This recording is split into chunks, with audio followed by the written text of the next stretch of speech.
अस्सलाम वालेकुम everyone, welcome to my channel ideas and GK with Danish. जैसा कि आपको पता है कि हमारा मुख्तलिफ चीज़ों के हवाले से जीके से रिलेटेड सिलसिला चल रहा होता है। तो इसी हवाले से स्टूडेंट्स की काफ़ी फरमाइश थी। तो पहले एक अनाउंसमेंट है, वो ये है कि students were asking for the crash course for the different GK papers. One papers आने वाले हैं जिनमें असिस्टेंट का पेपर है, तहसीलदार की स्क्रीनिंग है, पीएमएस की स्क्रीनिंग है, उसके अलावा और सबसे इंपॉर्टेंट अभी फ़ौरन से है वो एमपीटी का स्क्रीनिंग पेपर है। तो उसके हवाले से क्रैश कोर्स कॉस्मोस के प्लेटफॉर्म से वी आर स्टार्टिंग। और उसके हवाले से जो डिटेल्स जो लोग इनरोल होना चाहते हैं वो डिस्क्रिप्शन में नंबर वगैरह गिवन है, तो वो लोग वहाँ पे कर लें, कांटेक्ट कर लें। और अभी जो सिचुएशन है वो ये है कि आज का जो हमारा टॉपिक है वो बेसिकली आज पेपर हुआ है इलेक्शन ऑफिसर का। तो उसमें से स्टूडेंट्स की तरफ से जो क्वेश्चंस आए हैं उन्हीं की बेसिस पर सॉल्व वर्जन है, जिसमें मेरा मोर फोकस बिकॉज मैथ्स और एरिया भी थे। लेकिन जो जो क्वेश्चंस आए हैं उनके हवाले से, क्योंकि major portion because it was suppose to be election officer test, so major questions were like 30 to 35 numbers जो थे वो आपके टोटल टोटल जो है कॉन्स्टिट्यूशन और इलेक्शन ऑफिस से थे। तो उसमें से जो क्वेश्चंस अवेलेबल थे उनका एक सॉल्व वर्जन का क्वेश्चन यहाँ पर आपको सोल्यूशन प्रोवाइड किया जा रहा है इस वीडियो में। सो काइंडली इस वीडियो को पूरा देखिएगा। और बाकी सेशन के हवाले से मैं ऑलरेडी बता चुका हूँ, further I will be sharing the link. जो आपका डिस्क्रिप्शन में नंबर वगैरह होगा आप उसे कांटेक्ट कर लीजिएगा। चलें जी, स्टार्ट करते हैं। टुडेज इलेक्शन ऑफिसर टेस्ट में पहला जो एमसीक्यू इंग्लिश पोर्शन था, English portion was not bit tough, it was a bit balanced one. Like there were 10 क्वेश्चंस। तो नॉर्मल स्टूडेंट कैन, जिस तरह से मुझे फीडबैक मिला है, 8 can be score, 8 was achievable out of 10। तो इंग्लिश में लाइक इम्प्लीकेट का मतलब क्या है? इन्वॉल्व। सिनोनिम आया हुआ था, the more nearest word as per the options were involve. Fiasco mean failure. De jure और डिफेक्टो, डिफेक्टो वो होता है कि जिसमें हमने जो लॉ के थ्रू नहीं किया जाता। जो राइटफुल क्लेम होता है वो डिजोर होता है। तो de jure solvent mean by law. Then there was an idiom which mean the by fits and starts. The by fits and starts means irregular. अच्छा, आर्टिकल 17 जो है वो राइट टू एसोसिएशन की बात करता है। इसमें मैंने एक निमोनिक बनाया था, मास्टर्स इन एडमिनिस्ट्रेटिव अफेयर्स, या आप इसको सिंपल वर्ड्स में जैसे उर्दू में वालदा को हम माँ कहते हैं, माँ, तो MAA। एम से आपका आ गया राइट फॉर मूवमेंट, ए से आ गया राइट फॉर मूवमेंट एसोसिएशन। ठीक है। तो masters in administrative affairs, right to assembly. M से आ गया आपका right for movement, right to movement, freely move कर सकता है बंदा। ए फॉर असेंबली, असेंबल होकर प्रोटेस्ट कर सकता है, peaceful protest is allowed. And third A is 17 is right for association. Association में फर्स्ट आर्टिकल 17 का सब सेक्शन 1 जो है वो ये कहता है कि एसोसिएशन किसी भी तरह की यूनियन वगैरह बनाई जा सकती है। लेकिन जो सब सेक्शन 2 है वो स्पेसिफिकली पॉलिटिकल पार्टी की फॉर्मेशन की बात करता है। तो उसने स्पेसिफिकली क्योंकि पूछा ही पॉलिटिकल पार्टी से रिलेटेड कौन सा था, तो article 17 sub section 2 deals with the political party formation. तो ये थोड़ा सा एक आज का ट्रिकी क्वेश्चन था। Then article 19A stand for right to information. 19A was added in the 18th amendment. और ए वाले जितने भी आपके आर्टिकल्स हैं मोस्टली 18th अमेंडमेंट में ही ये ऐड किए गए हैं। तो 19A stand for right for information, 17 was right for association, और मैंने एक निमोनिक बताया माँ। 15, 16 और 17 को याद रखने के लिए, 15 एम से हो गया राइट फॉर मूवमेंट, 16 हो गया right to assembly, and third A is for the right to association. ठीक है। So now moving forward, then there was current affair का most expected and anticipated question था। वो ये था कि जी एससीओ समिट जो हुआ है वो कब हुआ है? तो जी पाकिस्तान में हुआ है 15 to 17 October 2024। Article 160 constitutional bodies के रिलेटेड बात की गई। आर्टिकल 160 जो है वो नेशनल फिनांस कमीशन होता है, और उसके अंदर 18th अमेंडमेंट में आर्टिकल 160 के सबसेक्शन 3 के अंदर ये चीज़ ऐड कर दी गई है कि जो अब अगला एनएफसी अवार्ड आएगा उसके अंदर जो प्रोविंसेस का शेयर होगा उसको, जो अभी रिसेंट अब जो चल रहा है एनएफसी, सेवन्थ एनएफसी ही कंटिन्यूस बेसिस पे चल रहा है, इस एनएफसी से कम नहीं हो सकेगा। क्योंकि एनएफसी सेवन्थ एनएफसी 2009 में आया था जिसमें प्रोविंशियल शेयर 57.5% कर दिया गया था। तो अब यह है कि इससे कम जो है वो नहीं होगा प्रोविंसेस का शेयर, इससे बढ़ सकता है, इससे कम प्रोविंसेस का शेयर नहीं हो सकता। तो प्रोविंसेस के शेयर को एक कह लें कॉन्स्टिट्यूशनल प्रोटेक्शन दी गई थी अंडर 18th अमेंडमेंट। तो ये एक एडिशनल इन्फॉर्मेशन थी। आर्टिकल 160 जो है वो डील करता है नेशनल फाइनेंस कमीशन। इसका मतलब है stand for national finance commission.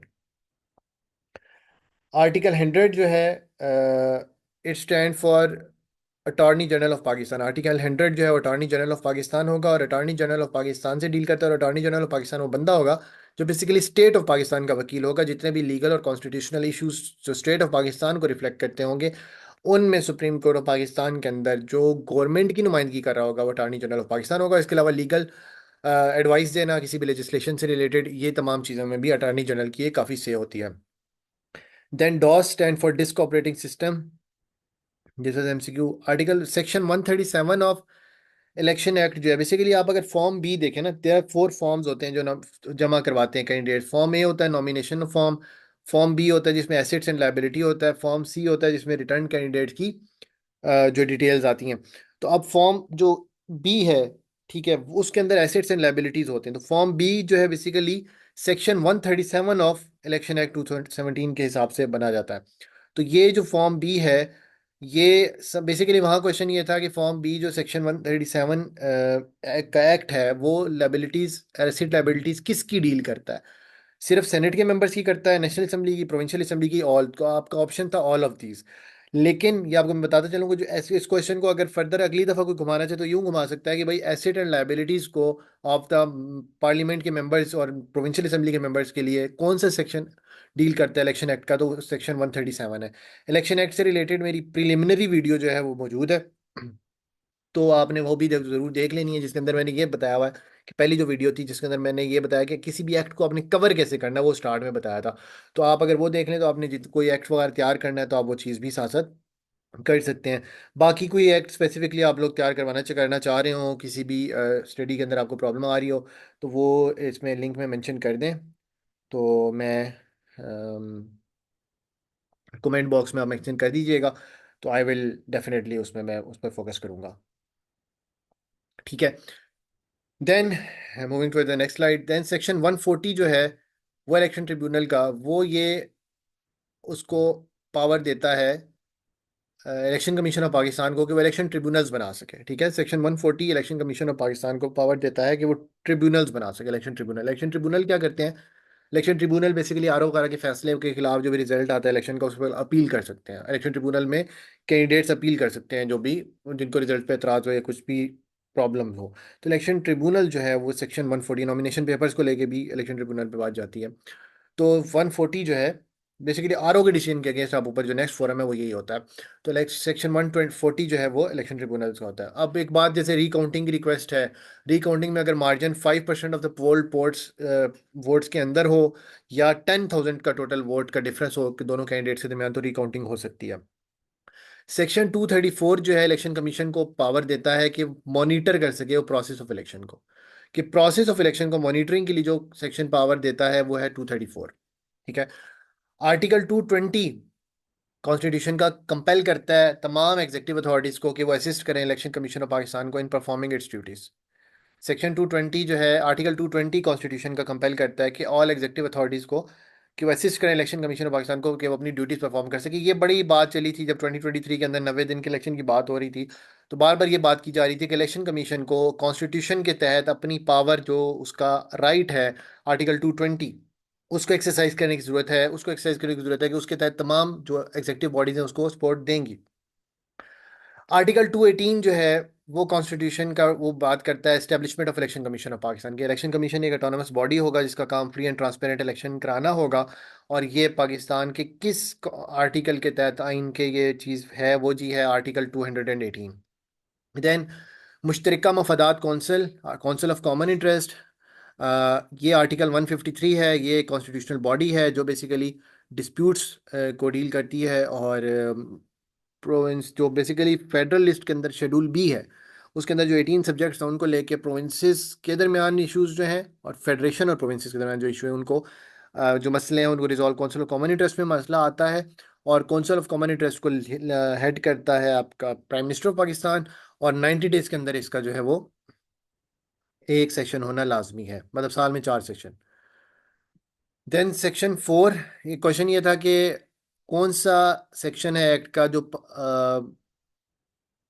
Election commission को पावर देता है कि वो इशू कर सके डायरेक्शन। तो सेक्शन 4 जो है वो इलेक्शन कमीशन को, ऑटोनमस बॉडी है, उसको पावर देता है कि वो इशू कर सके directions. Section 4 of the ECP act 2017। Then इस्लामियात में ये था कि साकी जमजम किसका टाइटल है, तो साकी जमजम हज़रत अब्बास रज़ी तआला अन्हु का टाइटल है, साकी जमजम। जुल्कुरनैन इज मेंशन्ड इन सूरह कहफ। जुल्कुरनैन का नाम जो है सूरह कहफ में मेंशन्ड है। नबी पाक सल्लल्लाहु अलैहि वसल्लम की बेटी और हज़रत उस्मान गनी रज़ी अल्लाह अन्हु की फर्स्ट वाइफ हज़रत रुकैया रज़ी अल्लाह अन्हु, जो दो बेटियां शादी हैं जिनकी वजह से उनका टाइटल जुन्नूरैन है, उनमें जो फर्स्ट जिनसे शादी हुई थी हज़रत उस्मान गनी रज़ी अल्लाह अन्हु की, वो हज़रत रुकैया रज़ी अल्लाह अन्हु थी। और उनकी शाह डेथ जो है वो बदर के टाइम पे हुई थी, और इसी वजह से हज़रत उस्मान गनी रज़ी अल्लाह अन्हु बदर की बैटल में शरीक नहीं हो सके थे। उशर जो है वो नेचुरली इरीगेटेड लैंड पर, मतलब जो बारिश के तहत आबाद हो, उसमें 1/10 है, मतलब 10वां हिस्सा देना होता है। और आर्टिफिशियली इरीगेटेड पे 1/20, मतलब 5% देना होता है। ऑब्जेक्टिव रेजोल्यूशन पाकिस्तान के किस आर्टिकल का पार्ट है, तो ऑब्जेक्टिव रेजोल्यूशन जो है वो आर्टिकल 2A का पार्ट है। ठीक है, ऑब्जेक्टिव रेजोल्यूशन आर्टिकल 2A के तहत 8th अमेंडमेंट में पाकिस्तान के कॉन्स्टिट्यूशन का हिस्सा बनाई गई थी। ठीक है, और इसके अलावा ऑब्जेक्टिव रेजोल्यूशन पाकिस्तान के तीनों कॉन्स्टिट्यूशंस के जो प्रियम्बल है उसका भी पार्ट है।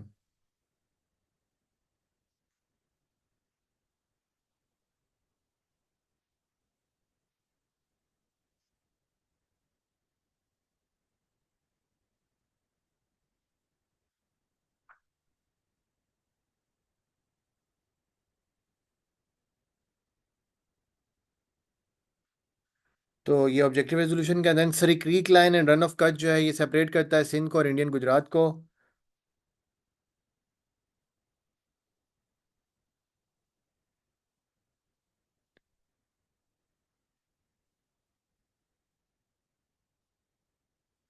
अच्छा, ऑब्जेक्टिव रेजोल्यूशन से रिलेटेड एक इंपॉर्टेंट एमसीक्यू था जो आज आया भी था, वो ये था कि मियाँ Iftikharuddin was the only Muslim politician, only Muslim member of the Constitution Assembly कि जिन्होंने ऑब्जेक्टिव रेजोल्यूशन को अपोज किया था। पाकिस्तानी फर्स्ट पाकिस्तानी वुमेन जिन्होंने माउंट एवरेस्ट को सबमिट किया, उनका नाम था समीना बेग। ये भी क्वेश्चन था। ऑरेंज रिवर जो है ये साउथ अफ्रीका में है। क्लोरोफिल के अंदर जो एलिमेंट है वो मैग्नीशियम होता है। Orange River is in South Africa, Yellow River is in China. ठीक है, फर्स्ट पाकिस्तानी वुमेन जिन्होंने सबमिट किया माउंट एवरेस्ट को, उनका नाम था Samina Baig. Then Great Barrier Reef जो है is in Australia. Great Barrier Reef जो है ऑस्ट्रेलिया में है। ठीक है, एंड आर्टिकल 89 जो है कॉन्स्टिट्यूशन का, ये पावर देता है प्रेसिडेंट को टू इशू ऑर्डिनेंसेस। ठीक है, so this was all from today. Hope so आपको ये वीडियो पसंद आई होगी। अगर आपको वीडियो पसंद आई है तो काइंडली वीडियो को लाइक कर दीजिएगा, चैनल को सब्सक्राइब कर दीजिएगा और बेल आइकन को प्रेस करना नहीं भूलिएगा। और एक और चीज़ ये है कि again I am repeating the announcement, link will be in the description. जो नंबर और कॉन्टैक्ट डिटेल्स है वो डिस्क्रिप्शन में मौजूद होगी। आप में से किसी ने भी अगर session super crash course join करना है तो session is going to start from Wednesday from the platform of Cosmos. और अगर आप लोगों को ज्वाइन करना है तो काइंडली उसको नंबर पे कांटेक्ट करके you people can join. Thank you. Allah हाफिज़।